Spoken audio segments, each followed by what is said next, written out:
Hello, everybody, and welcome back to a brand new, long anticipated. Well, we said we'd be back relatively soon, and oh my God, are we back or what? Sooner than anticipated. I mean, I did promise like 5 episodes, and it's probably like going to be like 2, but like that's better than none. Just promise 17, and then we'll end up with 5. It'll be great. There you go. That's how that's how those ratios work, right? Yep. Also, I got something. Oh, yeah, okay. I'll just mention at the top of the show. Leave us a review. I mean, if you're new to this show and you've never heard it before and you hear us asking for a review, you're probably like, guys, what's up? I just tuned in. But, well, now's the best chance. Now's your best opportunity to win a $1,000 Amazon gift card. Because when we reach 1,000 reviews on iTunes, we're giving one of those away. We're at 809 right now. Yeah, so maybe like around Christmas. Around Christmas or something, maybe. Dude, we've been doing this like 3 years. That's a little bit optimistic. Well, but we're actually going to post episodes now, and it always spikes every time we post an episode. Yeah. Like, it spikes pretty good. Weird that. Yeah. I don't know why it spikes whenever we post something. I mean, who would have thought? Who would have thought? So that's that. Any other housekeeping up front? I guess not. Should we just jump in and give people what they actually come here for? Yeah, let's do it. Appetizer. So, have you ever wondered how soap actually works to remove microbes and the like? Especially now with all the COVID stuff, definitely. Yeah. So a lot of people think. I feel. Oh, by the way, I didn't read these notes ahead of time because I felt last time I had a really good time.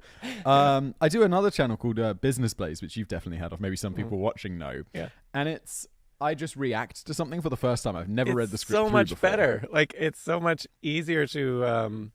So, like, to think of witty comments and everything when you're, like, intimately aware of, like, everything that's happening. It's so hard to, like, think of something off the cuff just, like, to say, you know, like, it's okay, it's so hard. I always thought it was the opposite. I always thought once I'd been through, I'd come up with clever things to say because I'm a bit slow. So I'd be like, okay, sure, if I've gone through it, at least then I'll, you know. No. But then last time I was like, well, I don't know if it was better, but it was more enjoyable for me to kind of not know. Yeah. No, I think it works better, like, for me as well, like, if I'm just reading something off the cuff, I can usually come up with like lots of funny things to say. You know, but when I've researched into that, it's just like, I got nothing. Because I already know what I'm going to say. Like, it just doesn't, nothing. Stale, nothing really pops in my head or anything. It's like, well, we should use one of our writers to write this. We should you can read it, add some stuff, and I'll add some stuff as well. Yeah, that could be actually pretty interesting to do sometime, just to try it out. It'd be kind of fun. But a bit of a change of format, but upbeat game. Yeah, that'd be interesting. So. A lot of people think that soap. Wait, so I feel like hang on, and I feel like I'm going to take a guess at the soap one, right? Yeah. I'm getting to the content. Don't worry. Yeah. Soap is just like a medium for removing stuff, right? Like you know, dish soap removes grease. It's not like it just and then it washes it down the sink. Like the germs go down the sink, right? It's not killing the germs. Yeah, that's exactly right. A lot of people think it actually kills the germs, but unless it's like an antibacterial type, which actually isn't, studies show is not really that much more effective. It just what it does is exactly as you say. It breaks down the oil in your hands, and then the friction from rubbing also helps mechanically break it down, and then the water just washes it away. So just off your hands, but it's not actually killing the microbes or anything, which is also why you're supposed to do it for so long, like 20 or more seconds is the general, recommendation, because you have to really, get that breakdown happening and everything to get it all off and to wash it all off. But it turns out do you do this? What's that? In the COVID times, do you wash your hands for 20 seconds? Because, I mean, I never, ever did before. It'd be like, if I'm getting to 5 seconds, I'm lucky. And now maybe, I mean, if I'm coming in from outside, maybe I'll do 10. 15, but if I'm taking a piss and I'm washing my hands afterwards, I mean, it's like 5 seconds maybe. Yeah, exactly. Like it's totally. It's a little bit like promising 5 episodes and then doing 2. Like it's like make it to like 10 seconds. Yeah, it's the same thing except with disease. Yeah, exactly. But turns out though, like I just wanted to throw this in because I thought it was interesting. There was a study in 2011 called "Bacterial Hand Contamination and Transfer After Use of Contaminated Bulk Soap Refillable Dispensers." That's the title of the paper. In public restrooms, they found that refillable liquid soap dispensers were contaminated approximately 25% of the time. And the thing that's really interesting about this is that they showed people who used these soap dispensers and then washed their hands with them had 26 times the number of gram-negative microbes on their hands after they washed their hands than they had on before. So kind of counterproductive there. But Well, so 25% of the time it's going horribly wrong. 75% of the time it's going better. yeah, it's much better. 75. Interesting. And so the net benefit is actually still, I mean, obviously washing your hands is better, but the point of that was a little bit to point out that like touching things in the bathroom with your hands, like public restrooms, is still a bad idea, even if you're gonna wash your hands, because you don't know if you're gonna get these.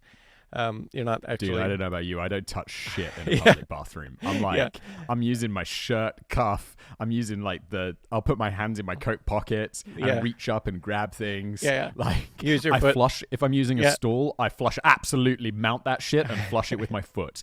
Yeah. Like, no doubt. Yeah, no, totally. There was a whole section of this, and the original was on, if people want to go watch the video on the way you hang your toilet paper. We did a video on that a while back, sort of like what's the correct way to hang your toilet paper. And this, I had a whole section on this. It was quite fascinating. But in any event, so yeah, it turns out, the soap dispensers that actually where they use the sealed ones from the factory instead of the refillable, those ones are always good, obviously, but the refillable ones are quite often contaminated in public restrooms. So, in any event, yeah. What the worst soap situation? I don't know. I have a thing about, like, my wife finds it strange, but every time I'll like use a public bathroom, I'll always come back, or maybe I've even done it when we've hung out. Like, if I use a public bathroom, I'll always come back and I'll give it a rating out of 10. And there's like different things that will score it. And the ultimate soap dispenser is obviously the factory sealed, mounted on the wall. You put your hands underneath and it automatically squirts out a healthy piece of liquid soap. The worst one is obviously nothing, where there's nothing there, or it's no. The worst one's where it's empty, and then you've touched it, and nothing has come out, because then you've touched it, and so you've got more dirty because you think you're about to wash your hands. But there's the worst soap is. This could be like a fascinating in a public bathroom. Oh yeah, that's not good. That's going to be contaminated every time. Oh my god. Yeah, that's got all sorts of diseases. This could just be an interesting. You could go like in like a full-on suit and really fancy and like an ultra British accent, like RP accent, and just go into different public restrooms and rating it for a YouTube channel, and like just going through like the different things at different establishments. I think I could. I think people would actually enjoy this if it was very straight-faced and like. Like ultra serious, like highly produced. There'll be like B-roll close-up shots of different things. The lighting will be really nice. There'll be like music. It'll be ambient, but then yeah, I think so. There's so many factors though. I want to watch that channel. Dude, like if you're at the urinal, is there a barrier in between the other urinal? That's a big thing, because I don't want I'm standing there. I don't want other people looking at my pee-pee. It's weird. Yeah, and then also totally. Like there's so many things. The best towel situation, disposable paper towels from a vending thing that pushes it out automatically. The worst situation, dude, hand towel, your regular towel that you shared. What is going on with that? It's better to have nothing. I'll just use my trousers, thank you very much. Yeah. The best episodes would be like if you had those bathroom attendants that some of those like really ultra fancy bathrooms have. No, this is worse. This is worse. You could just discuss because with them, it's uncomfortable. Yeah, well, no, but as for the channel, just to go and discuss with them, interesting stories, and this could be good. This is gold. You should do this. That's true. I remember when I was a student, they'd have like the dude in the bathroom who'd like hand you a paper towel, really? Like a nightclub or whatever. As a student, you don't have this. No. Yeah, and then it's like super uncomfortable because you're supposed to tip them, and you're a student, really? so you're like, I don't want to tip, and they always would say the same thing: no spray, no lay. So like, as in, if you don't, it's so tacky. Because they had a big selection of like colognes and perfumes and all of that. Dude, we spent too long on toilets. I'm sorry. I don't know what's wrong with me. Yeah. It's a topic I feel strangely passionate about. I'm just a very boring man. Well, how about we move on to the actual sponsor for the day? Please, everyone's favorite part. You. Yeah, let's throw it to a sponsorship. I'll do some transition music. Da da da da da da da da da, and we'll be right back. Da da da da da da da da da da da da. That was our fantastic sponsor. What's coming up today? We are talking in this episode. Do you like the transition music, or should I not do that? Moment. I think obviously it's intentionally terrible. Because if I wanted it to be a beautiful singing, I would do that. 'Cause I'm, incredible at singing. Not really. I'm terrible. So today, what we are talking about. No comment on that, right? No comments. No comments. We are talking God, about. I'll just stop. Did medieval people actually? Well, actually, we're talking about two things because we have a main course and we have a dessert today. For the main course, we are doing. Did medieval people actually not bathe? Is the sort of the common stereotype or whatever? And then for the dessert, we're doing like 2 episodes today. So I'm going to be honest, I can't even remember what the second part is today, but it's related. Oh, you mean we're recording them, but they'll be out. The next one will be out like next week. But yes. Yeah, we're about to. After this is done, we're straight into another episode. So I just got done reading like 40 pages of notes. So I'm not sure which one. This one. Wait, I'll just go quickly, and it is going to be. Oh yeah, did people ever actually put crocodiles in moats in medieval times? Did they actually have this? Dude, as a thing? There is a castle here. I live in, I don't know, I guess people know this by now. If I'm going to talk about that. It's the bears, right? Tell me it's about the bears. Yeah, it is. Yeah. Oh, this is good. We're going to talk about this? Okay, I'm excited. Yeah, I've been there. Oh, have you? Oh, good. Yeah. Excellent. I'll actually be able to add something valuable today rather than my normal crap. Good. So, 20 minutes about toilets. Is it actually true that medieval people didn't really, in Europe, I should say, didn't really bathe much? And it turns out, the caveat, again, like pretty much all of these episodes, we're dealing with the span of 1,000 years and many different groups of people. So, there's not like a one-size-fits-all answer. But it turns out in this one, pretty much the answer is no, they actually bathed and kept themselves pretty clean, with a caveat that we'll get into in a bit. But it turns out humans do not like to be dirty and stinky in general. So, people have just always sort of had... pretty obvious. Yeah, various... at the minimum, like a common... Even if you were super poor, you would wash your face, hands, and clean your teeth pretty much every day. People would do that sometimes multiple times a day.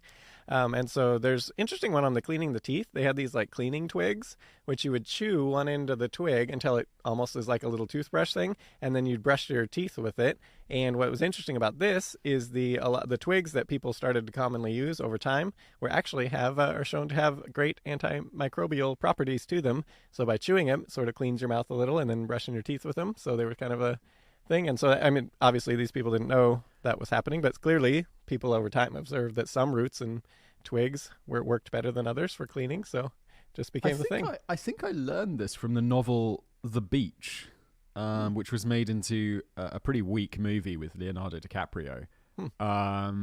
It's a good book, and they're on this island, right? These kids or whatever, and they don't have any toothbrushes or anything. And I'm like, how do they brush their teeth? And they totally address it. They're just using twigs. Yeah. And I'm like, oh wow, okay. Yeah. So people use that. They also use rags was a thing people would use, but the cleaning twigs were super common, and very effective, turns out. And then washing your hands, you can see why this would be common even for the poor people, because if you're poor, particularly, you're all kind of sharing food out of the same thing, and you didn't really probably have utensils because you couldn't afford them, and even like the fork at one point for quite a lot of history here was considered sinful in lots of parts of Europe. I just made a video about this. Really? Was this a TIFO or was this something else? No, something else. But we're gonna cover. Oh, wow. We're gonna cover this and some other stuff on the podcast about like origins of everyday things. We're gonna do a couple more episodes on that. So, but yeah. I swear I just recorded this yesterday with some princess bringing this golden fork. Yeah, but not on today. I found out at least. Wow. Yeah, but yeah, that is going to be the story, and we're also going to go over like where the spoon came from and the knife and everything like that. I will and be able the to add useful stuff today. How great is this? Yeah, totally. It's not just Clown Simon today. Woo! Yeah. So eating. So you can imagine if you're all sharing the same bowls and stuff like that, and you're all eating out of, particularly if you're poor, you're going to want to wash your hands a lot because it's going to just be like good manners, basically. And so yeah, so cleaning your hands and fingers and all that was common. And then, so moving back to full bathing, though, so some medical professionals in parts of Europe during medieval times did advise against excessively full body bathing, but for the most part, that was not the advice. So, for example, Italian physician Magninius Mediolanaensis was a court physician as well as the regent master at the University of Paris. So in the 14th century, he notes... The bath cleans the external body parts of dirt left behind from exercise on the outside of the body. If any of the waste products of the third digestion are left under the skin that were not resolved by exercise and massage, these will be resolved by the bath. Wait, so people massage themselves clean? By the third digestion. That's It's a bit weird, right? Left under the skin by the third digestion. I wonder what that refers to exactly. How did this guy get his poo under his skin? Yeah, but under the skin. Like, so... Do you think he means inside the body? Yeah, I would assume. So, but that would make sense. Like an exercise and massage, which would be deeper things in the body. Yeah. So he also... so he's basically saying it's a bath will clean outside your body. Yeah, he's a doctor and court physician. But so he also recommended apparent genius. Totally. Means of he could read probably, so that was put him above the masses. Back in the day. So bathing. That's qualification for being a doctor. Can you read? Yeah. He also recommended elderly people and women who are pregnant to bathe in hot water to ease discomfort. So good stuff. So. So when taking full body baths, obviously only the reasonably wealthy could afford their own bath of some sort. So most people actually relied on bathhouses, rivers, lakes, and hot springs. But the bathhouses was really the popular one and weren't expensive. Obviously the poorest of the poor couldn't afford them, and so they would just usually have like basins and stuff like that and just go in lakes and everything. But bathhouses were super common, and from and this actually after the 11th century is when they became really common because all the Crusaders and stuff went, and it turns out the Muslim and Jewish peoples had excellent hygiene and bathhouses. Like it's just sort of built into the religion. So that was super common. They came back to Europe and they wanted that. And so if we fast forward to the 15th century, bathing and eating at bathhouses was the combined thing. It was like the thing to do. If you want to go out with friends, it's like, hey, let's go to the bathhouse and let's just drink. It does sound pretty good. It's like one of those swimming pools that you sometimes get at hotels, where there's like a bar that you can swim up to. Exactly. Serving food. Yeah, and except you're probably wearing a bathing suit instead of naked, but otherwise it's basically the same thing. So as it sounds pretty good. Like I'd give that a try. Yeah, totally. Like I probably would have been naked, but because that I don't know. But at the time, it wasn't. People didn't think it was a big deal. So, but in the book, A History of Personal Hygiene and Purity by Virginia Something Smith. weird about eating naked, though, isn't there? It feels a bit weird. No, I could probably get used to it. Like if that was just the thing that people did, so. like you wouldn't even think. Like honestly, if you think about it, like so, if you see like a woman in her bra and underwear, it's like scandalous out in public. But if you see a woman in like a skimpy bikini, I'm just like whatever. But it's like the same thing. Like it's not any different. So it's just what people are used to, I suppose.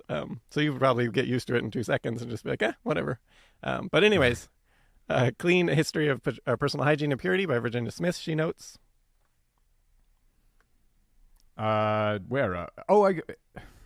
This is the problem when I don't read the notes. I don't know where all the stuff is, but I found it thanks to your highlight. By the 15th century, bath feasting in many town bathhouses seemed to have been as common as going out to a restaurant was, to become 4 centuries later. German bath etchings from the 15th century often feature the town bathhouse with a long row of bathing couples eating a meal naked in bathtubs, often several to a tub, with other couples seen smiling in beds in the mid-distance.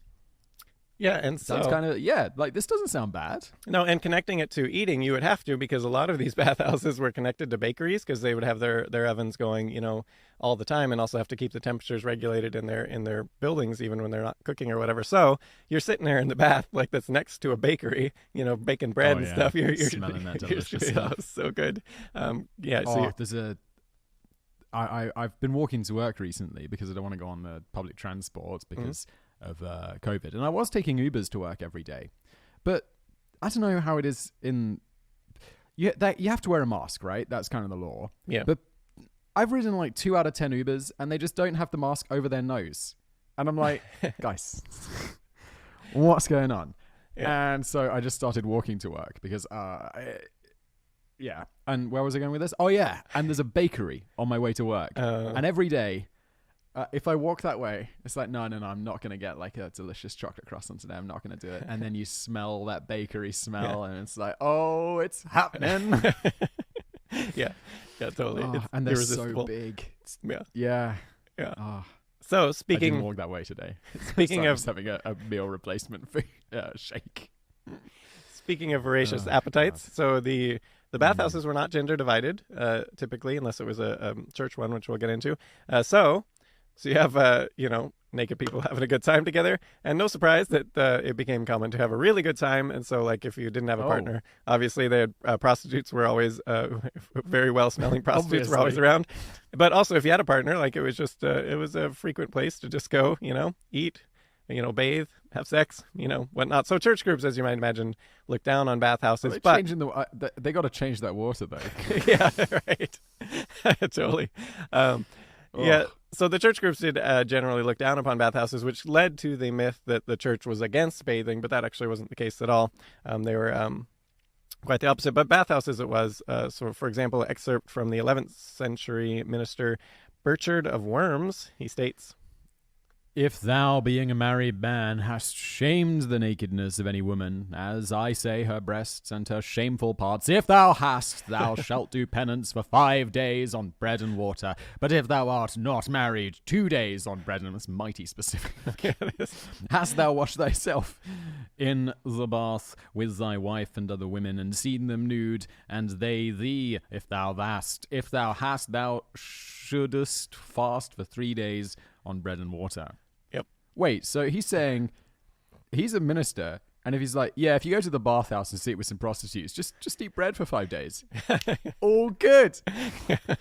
Wow. Or just, in this case, just see them naked. So, but okay. So it's just looking. Yeah. Okay. Yeah. I mean, okay, presumably more you get. Sense. Yeah. So, but bathing was perfectly fine. He uses so much hast and shast and fast. And you read it quite last. well. I like what that. are you talking about? So 6th century Pope Gregory I, actually known to encourage Christians to bathe frequently, and as alluded to, Muslim and Jewish groups also were quite good with their hygiene, much better than the Europeans typically.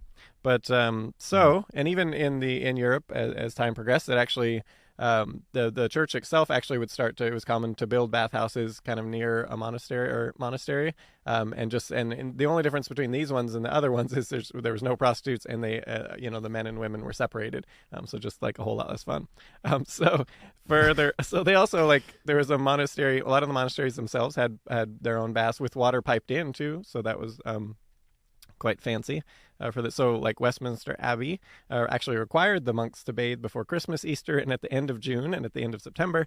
But no, it doesn't mean that that's the only time they bathe. They actually it seemed to have employed a bathhouse attendant year round. So that was just the times they were absolutely required to bathe. And they could bathe more frequently, which it seems they did. So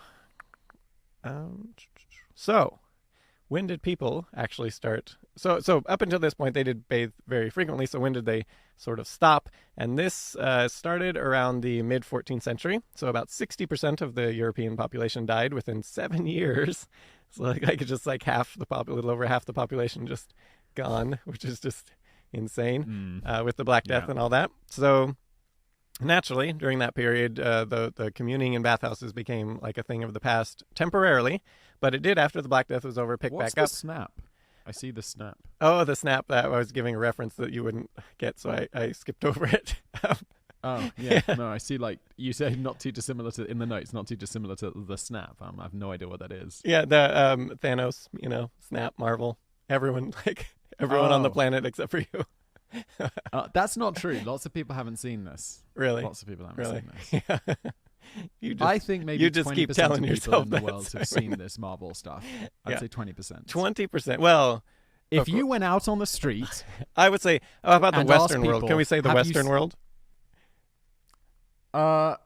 I think the ratio if would we're be more like including Europe and America. 80%. 80% would know. I think it's more like 80%.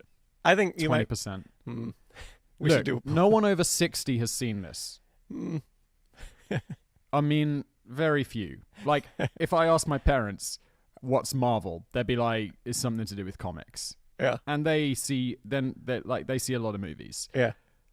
I just don't think it's yeah, of course. But also, I haven't seen it. I don't think my friends have seen it.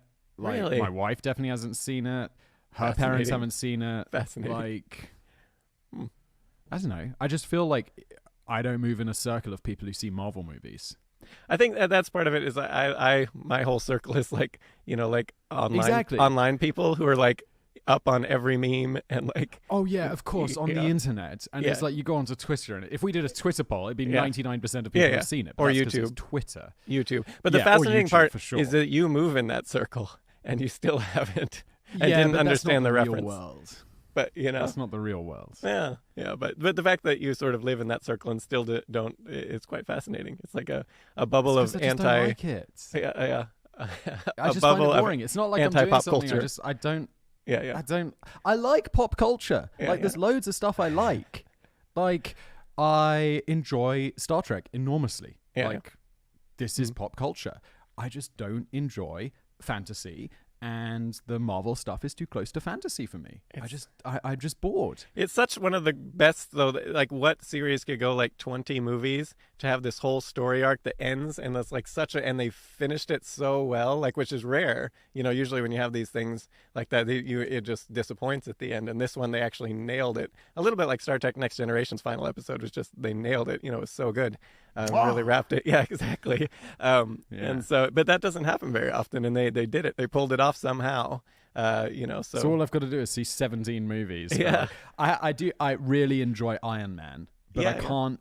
Like, I just want the Iron Man bits from those Oh. movies, but I just watch them on movie clips. See, you The just YouTube got to channel watch movie the whole clips. story arc, because the story arc, the main but story dude, arc it's is Iron it's Man. fine. But- It's fine. It's fine until they're like, yeah, this dude's got a giant hammer that was given to him by the gods, and I'm like, Yeah. I'm out. No, but see, I'm out. It that's needs the thing, to be is explained with science. the I'm principal out. story arc is the story of Tony Stark going from where he started to and the end, and that's one of the best story arcs. And the Thor story arc is actually the best one, I think, of all. A lot of people would argue to say Tony Stark, but because Thor starts out as this god, right, and then everything, every single movie is him getting just torn down to the last, where he's just like completely destroyed in the last thing. Like, he's got nothing, he's done. And that comes up with like the fat Thor at the end. He's suffering from post-traumatic stress, he's like fat, and like it's just the whole series of 17 or 20 movies or whatever it is just destroying Thor, like bringing him down till you get to where we're at right now in the story, where he's just like at the bottom, like rock bottom.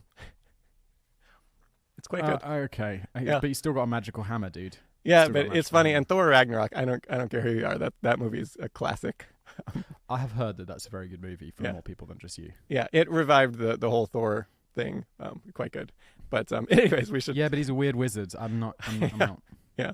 Like Harry Potter. I read the books when I was a kid and actually enjoyed them. But then I saw the movies and I'm like, this is way too wizardy. Yeah. It's way too wizardy. Yeah, they actually have a weird wizard. Like, in why Doctor did I like Strange. this? Yeah. But in any event, we should go back to actually what we're talking about, the snap. Yeah, So then we I'm got right. sidetracked. Where are we? Things I can see why you skipped over it because it brought up this whole debate again. every time. Sorry. Yeah. Yeah. So Wait, so what the hell's the snap? the snap? He just. I'm the whole, sorry. I want to let's just close this. So Thanos is his whole goal in the whole story arc is to collect these stones where he can just get rid of half the universe life in the universe to fix the universe is his goal. And he's kind of like a good bad guy because he's just trying to help because there's overpopulation. So his goal is just to wipe out half of all life in the universe. And so that is the snap, which he does. I get it. So yeah, Okay, it's seems quite. good. Wait, this guy's the bad guy? Yeah, but he's actually quite like they do a really good job of making a likable back, where you can kind of like, I can see his point of view, like a little bit, like he's. Well, yeah, I'm on his side. It seems like a really good idea. Well, and he's not like evil, like he's not doing it to. He's not like doing it to. It's not just like he hates people. No, it's like he's very and even before he does it, like he could kill all the Avengers. He has the power to do it, but he chooses not to and let the snap decide who dies, and he just tosses them aside. He's not going to kill him because he doesn't hate them. He's got his goal and they're opposing him, but he understands why they do. So it's quite good. But in any event, so where are we? So at 16th century, it went the other way again. With syphilis was the one that kind of killed bathhouses finally. So the popular notion around that time was that the water could carry the disease into the pores of the skin, and so especially hot water would open up the pores, which also was bad because after you got out of the bath, the open pores would then let air in. Was their idea.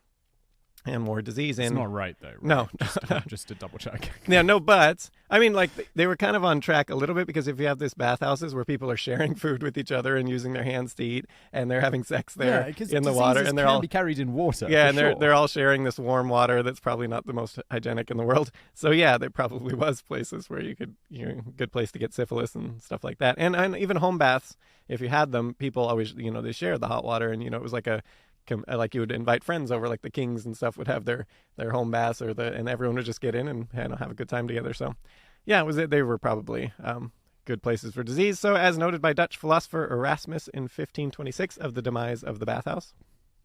25 years ago, nothing was more fashionable in Brabant than the public baths. There are none. Today there are none. The new plague has taught us to avoid them. Yeah, so... But people it's like still COVID and public transport. yeah, people still didn't like to stink, so they did a lot of other stuff. They just liked the age-old methods of washing in basins. So that's the primary means of keeping clean. So also lakes and rivers and stuff were still, because it was cold water, so it was a little better, and whatnot. So, and they also did stuff like clean linens and scented rags and things like that. And you could also, they used like salvia officinalis and bay leaves and hyssop for sort of rubbing on themselves, and rubbing in their armpits for deodorant and everything. These are herbs, various herbs. And some people would just... I've heard of salvia. I guess it's a different type of salvia than the one I've heard of, which is an extremely powerful hallucinogenic. Oh, really? Yeah. Yeah. I have no idea. I haven't heard of that.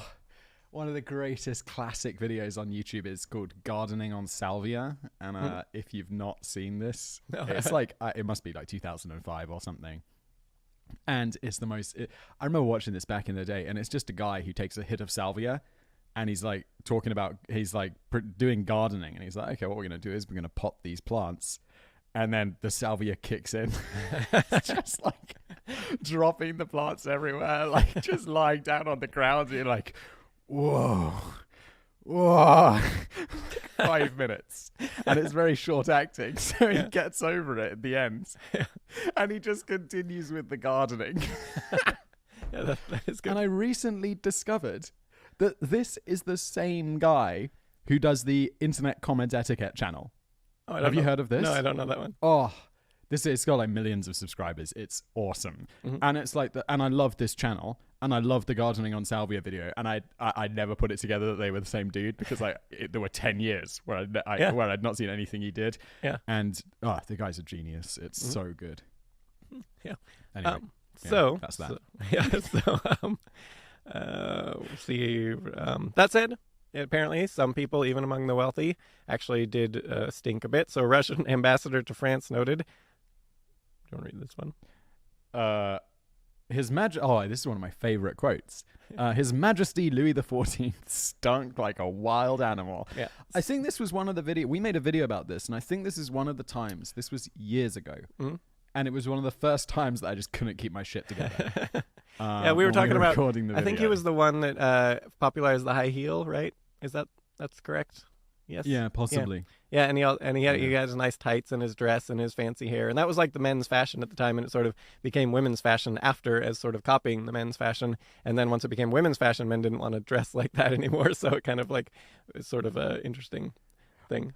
I must have done a top 10s about medieval things recently, because I also made a video about that recently. In fact, I'm pretty sure that's what it was. I think I recorded a video like the top 10 weird things about medieval times yesterday. Nice. It's like, dude, we're on so many tangents there, and I super apologize, audience. But all of this is just reminding me of stuff. We made a video about the Babylons, right? You know, that guy who worked for Saddam Hussein and did all of this and launched he was launching satellites into space with cannons. Oh, yeah. Okay, yeah.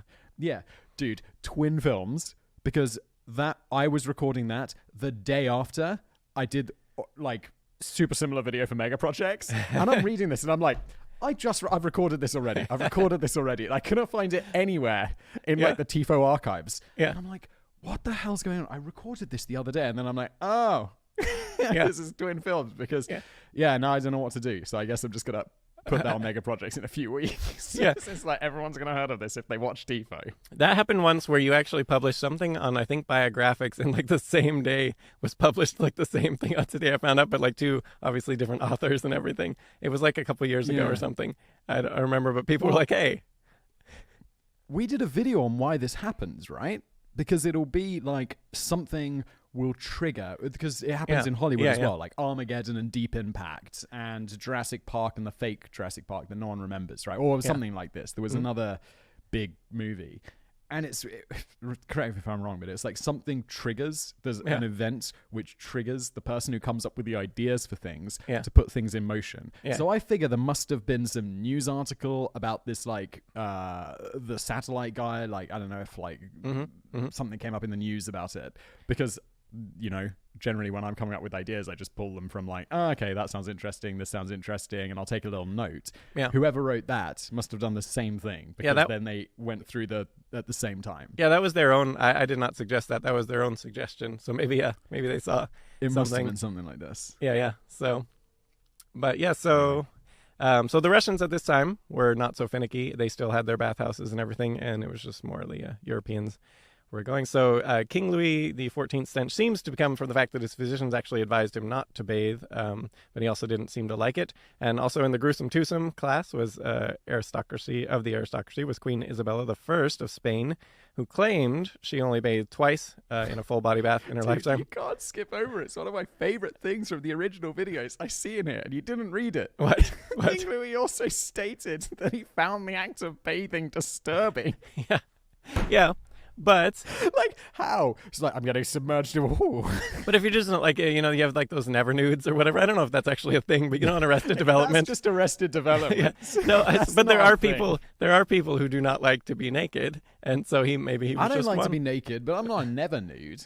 It's not like underneath my underwear. But let's I'm say wearing like cut off jeans. But let's say you like never, other than like changing clothes or something like that. It could be kind of weird.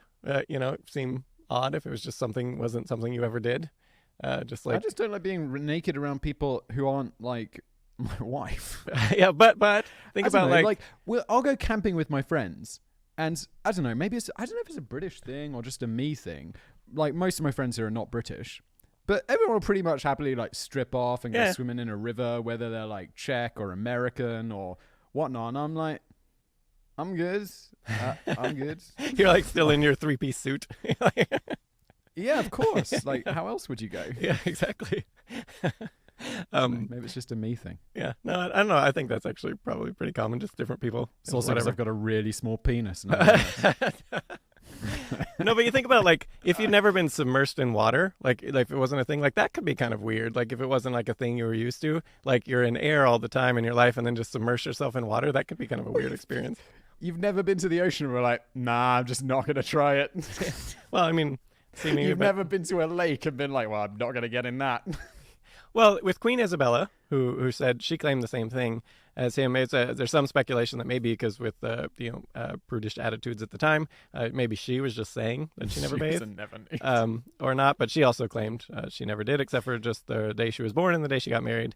But either way, whatever the case, so the post-medieval attitudes against regular full-body bathing seem to have lingered till the mid-19th century, where full-body bathing wasn't really... I mean, it was a thing, lakes and stuff, but it was still kind of lesser than it was before, which is kind of weird. You think, in the long, distant past, they would be more dirty, but that actually wasn't the case. Especially the ancient Egyptian stuff were super clean and everything, and lots of groups. They shaved off all their hair, right? Because they didn't want to get lice and stuff. Yeah. So hygiene was like a huge thing. Like the Jewish people, Muslim people, like it was a huge thing, and in Europe it was also kind of a huge thing until of course syphilis and all those, and made bathhouses, and then people just couldn't afford. Most people couldn't have their own baths. So until the mid-19th century that it started to come around for full-body bathing again, and whatnot. So yeah, it's more the more recent ancestry than the older for this. So that is this section right now. So we're going to move on now to the dessert of the day. We're going to talk about castle moats and whether they were ever... I feel like I have to remind everyone that we have the appetizer, the main course, and the dessert because the program is called BrainFood. Yeah, and someone suggested that. So clever. A couple episodes ago, and I liked it. Yeah. So was this ever actually a thing, hungry crocodiles? And the short answer is it does not appear so. But there's actually, as you might imagine, like, if you have to import crocodiles and alligators particularly, which in a lot of places in Europe, it's going to be really expensive. And then maintaining them, especially in different climates and stuff like that is going to be really expensive. And it turns out water-filled moats weren't really a thing unless you had like a natural water supply there. Because if you're going to spend all the money, which people did have their own private ponds and stuff that they would make, but it's really expensive to do that and maintain it without, becoming just like a bunch of like, gross smelling putrid and bugs everywhere and everything like that. So just water-filled moats weren't really a thing unless there was a natural water supply, like a river or something they could divert. And it turns out it also, like the water, while it was beneficial to some extent, it didn't really, when talking about the expense and stuff for what a moat is actually made for, it's not really that beneficial versus just like digging a pit. So that way also you didn't really have the water thing. And crocodiles, of course, aren't really going to be like that much of a defense. Like it's not really adding that much because the main purpose of the moat was not so much, it was to some extent to keep the soldiers from being able to come right up against the walls and stuff like that. But a bigger thing was that a thing that they used to do a lot was they would have like sappers who tunnel underneath, so they're quite safe. And then they tunnel under the walls, and so they would build, they would have everything held up, right? So like beams and stuff as they dug under the walls of the castle. And then they would want to collapse the wall so the soldiers above could, run across. So they would just set a fire to collapse the beams, and then the weight of the wall and everything would just collapse, right? That was like a thing, and it would just like take that part of the wall down. But you could get around this by digging a moat really deep, and especially if you dug it super deep to like the bedrock. And then it became like basically impossible to do that, to do that. And so the moat was very effective that way. And then it was also, there was the practical benefit above of like keeping battering rams and stuff like that away. And they did put other stuff like there's some archaeological evidence of planting like stinging nettles and things like that.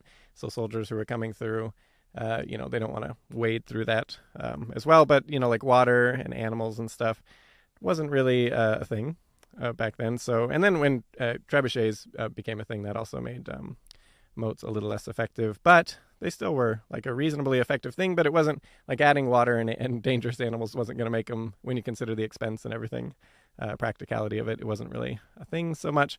But so that brings us to, was there ever actually animals? And then now we're getting on to the Krumlov Castle in Czech. So they have the bear moat, which it's not really clear when.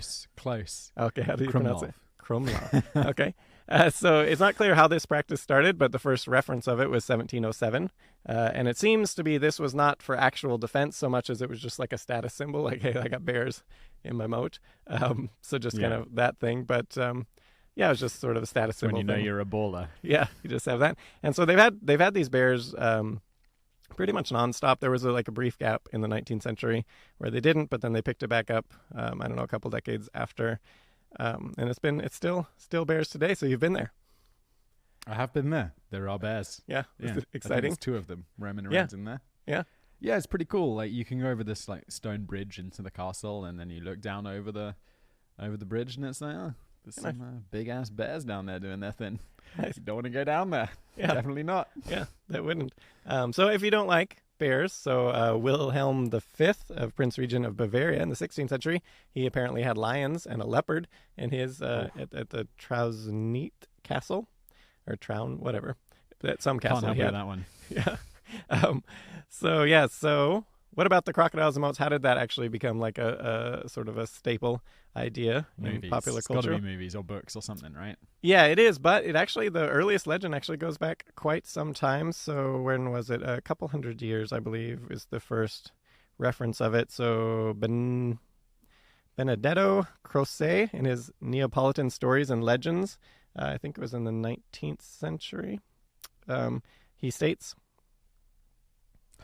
in that castle, there was a moat under the level of the sea. Dark, or I should say the Crocodilo di Castelnuovo Castle, maybe? I don't know. I have no idea. I don't know. I don't know. Wait, isn't that in Spanish? No, that's Italian? Where's this guy from? I don't know. Neapolitan, I would say Italian. Yeah. In that castle, there was a moat under the level of the sea. Dark, humid, where the prisoners, who they want to more strictly castigate, were usually put. When all of a sudden they started to notice with astonishment that from there the prisoners disappeared. Did they escape? How? Oh, were they eaten?